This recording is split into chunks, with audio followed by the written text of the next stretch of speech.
Bismillahirrahmanirrahim. Today's lecture is about pneumonia in cattle. Especially, I would be talking about bacterial pneumonia in cattle.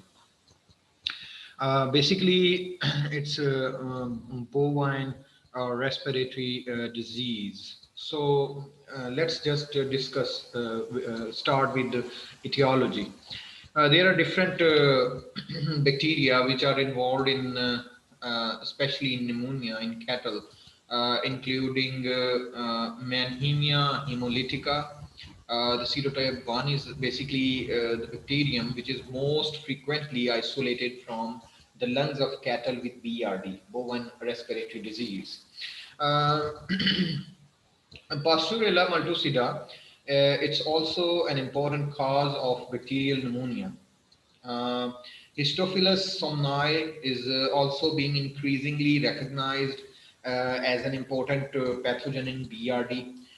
These bacteria are normal inhabitants of the nasopharynx of cattle. So when pulmonary abscession occurs, generally in association with pneumonia, uh, uh, Truparella pyogenes is frequently isolated. So these are basically the causal organisms or bacteria. There are some other, mm, causes or predisposing factors. Cattle have small lung interface areas in relation to their body weight, so they do not cope well when they contract lung infections. As such, the mortality rate associated with pneumonia in cattle is high. In feedlot fattening or feedlot and intensive dairy conditions, microbes are easily transmitted amongst animals. So animals can easily contract pneumonia when breathing air near an infected animal.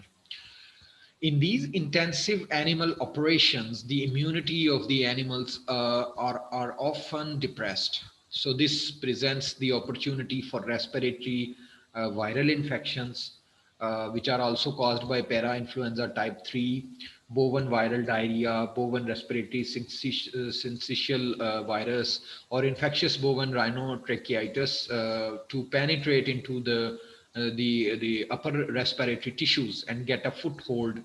So once the integrity of the upper respiratory system of the animal is compromised, Mannheimia hemolytica will opportunistically follow the viruses into the respiratory tissues and start spreading at an alarming rate. And if affected animals are not identified early, Mannheimia will quickly spread down the respiratory system into the lungs and cause significant, I would say, damage. So inflammation which accompanies respiratory infections affects the animal's appetite and ability to breathe, and the animal is plunged into a downward spiral.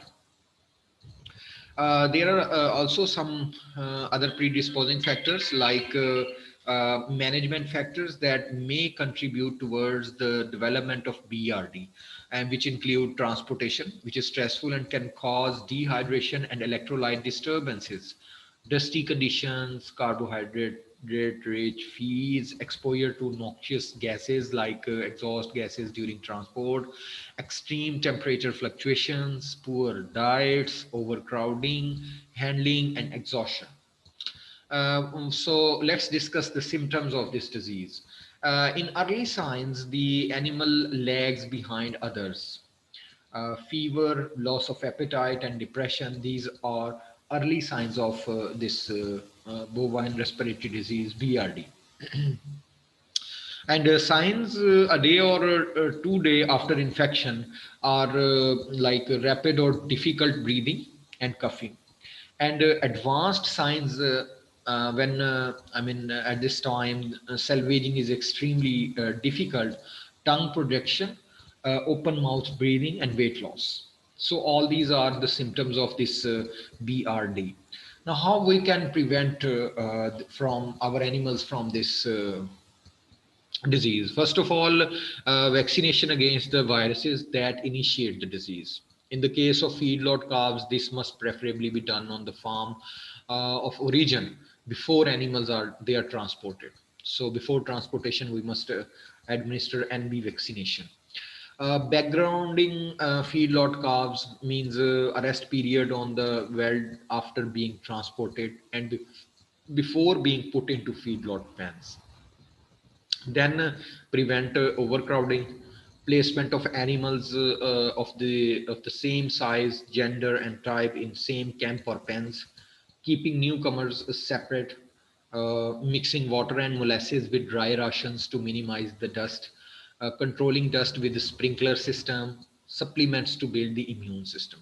So the use of vaccines together with good management practices will help prevent BRD. uh, what is the treatment? I wouldn't be discussing with you the treatment, but I would say prevention is always best and supports the prudent use of antibiotics. Animals that fall ill in spite of all possible preventive measures have been taken must be identified as early as possible and treatment done for long enough at high enough doses. So early treatment is key to chances of recovery in this case. So I think that is enough for this lecture. Thank you very much.